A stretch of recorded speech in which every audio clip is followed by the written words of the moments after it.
Hey everyone, my name's Alon. I was trying to figure out what the best thing to talk about today would be. Just knowing all we do here is we invite cool people up on stage, so I had to live up to that bar, be a cool person. I thought I would talk about this project of kind of how Exploding Kittens came to be and all of the projects that led up to it, some of the successes and failures. But as I go through this, I know we're going to have questions at the end.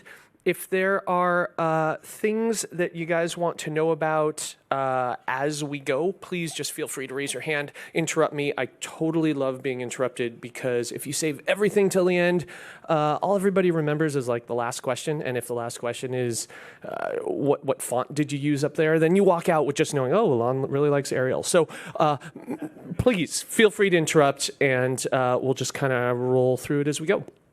I want to start talking about Kickstarter.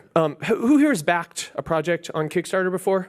About half of us. I am addicted to Kickstarter. For those who don't know, the way Kickstarter works is you have a cool concept, you put it up on the site, you ask people essentially to give you money before the project is made. And it's just a way to kickstart, as it were, an idea.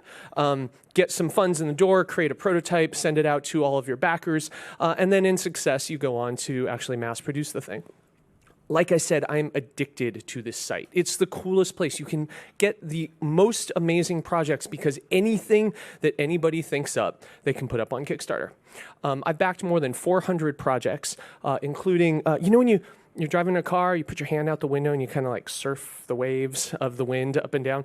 Someone made a little surfboard you can actually put on your fingers to surf outside your car, which they actually shipped this thing and it's super fun. I've backed a desktop slinky treadmill, which does exactly that forever and ever. Someone decided that umbrellas needed a little bit of a revamp. And what this is literally a battery and an engine that they've stuffed in a tube. And you're walking down the street and it starts to rain and you turn the thing on and it blows the rain away from you, I guess onto other people. So that was a fun one. This was the most fun thing I've ever backed. This is a desktop jellyfish aquarium, and I love jellyfish. I've always been obsessed with jellyfish, but they're impossible to keep because they're so fragile. Anything touches a jellyfish, it just shreds them. And so tanks have always been really, really difficult. So what they did was they created this really smart idea called a desktop jellyfish tank, and it runs on the principle of laminar flow. So what laminar flow basically means is they push a jet of water through this circular aquarium, and because the water is constantly moving in a circle, if a jellyfish gets near the side of the tank, it gently escorts them back to the center of the tank, where they're fine. This is me with the tank feeding my jellyfish, which they FedEx to you, which is pretty wild. But you might notice something odd about this tank, which are those rocks at the bottom. I did not put those rocks there. They came as part of the thing. It's their filter system. It's the way that they filter out debris from the tank. So instead of this beautiful laminar flow concept, it actually looks a little bit more like this. The jellyfish are gently escorted into these rocks where they are immediately shredded, and then they FedEx you more jellyfish every few weeks to try to fix this problem.